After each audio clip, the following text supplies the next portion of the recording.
should I be concerned about the physics of what's happening here, right? Or is that just a waste of my time? And I would say that the physics is a great thing to be concerned about. If you think about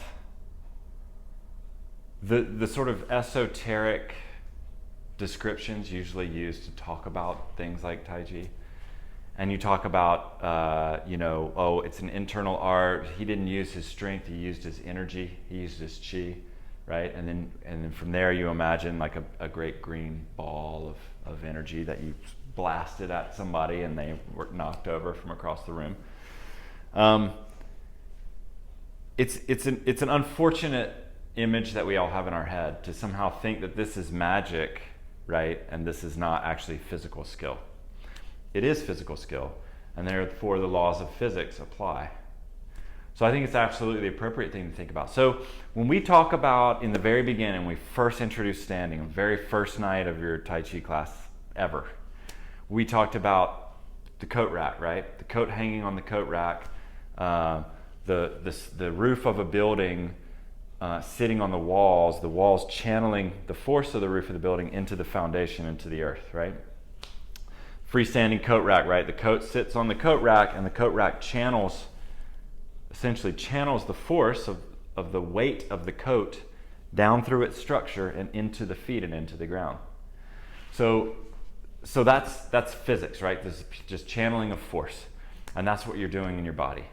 And so the idea behind figuring out correct alignment, right, following the postural principles of Taiji, when you find that proper alignment, then the force can travel most effectively and efficiently through the structure and into the earth. So absolutely, if you're thinking about, if you're not thinking about, God, my shoulder's really tight, I need to relax it so I can be more efficient, so I can be more in alignment with the Taiji principles, then your shoulder's going to stay tight. And you're going to be waiting for something magical to happen, right, to untighten your shoulder. Or you're going to be waiting for someone to teach you some magical technique that is going to allow you to actually be able to push hands effectively. One of the things that Sam used to say, I mean, I've heard him say this more than once, but he was pushing hands with someone and he kept saying, God, your shoulder's so tight, your shoulder's so tight, your shoulder's so tight. And they were just like, well, how do I release it? And he's like, I don't know, it's your fucking shoulder.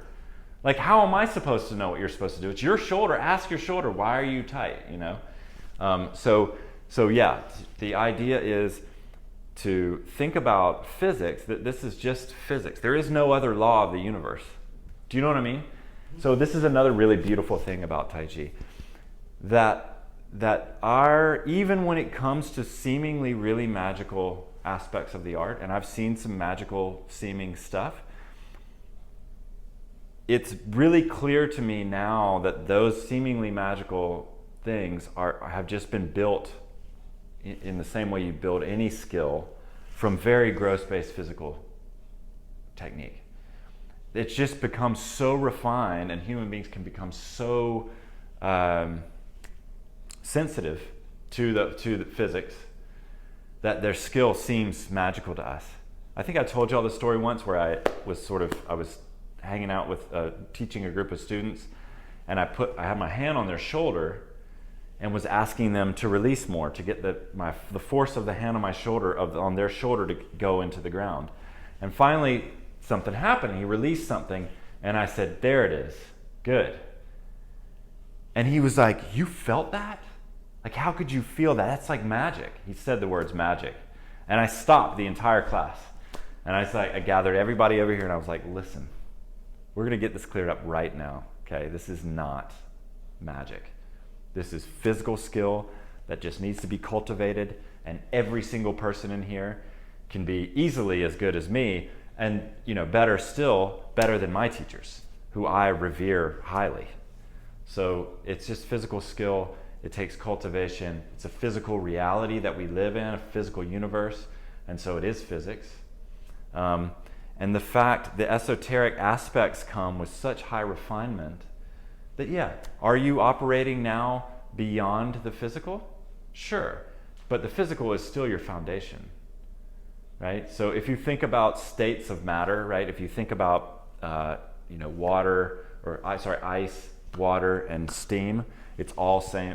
It's all still H2O, right? It's the same molecule, just operating in a different state of matter, different vibratory state. So physical and mental, emotional, or energetic and spiritual are like that too, according to the sort of Taoist philosophy. It's the same material, it's just at a different vibratory state. And so by accessing one, you can influence the others. And from a Tai Chi perspective, we start in our bodies. That's where we start. And so, yeah, it can get pretty freaky. I've seen some freaky stuff.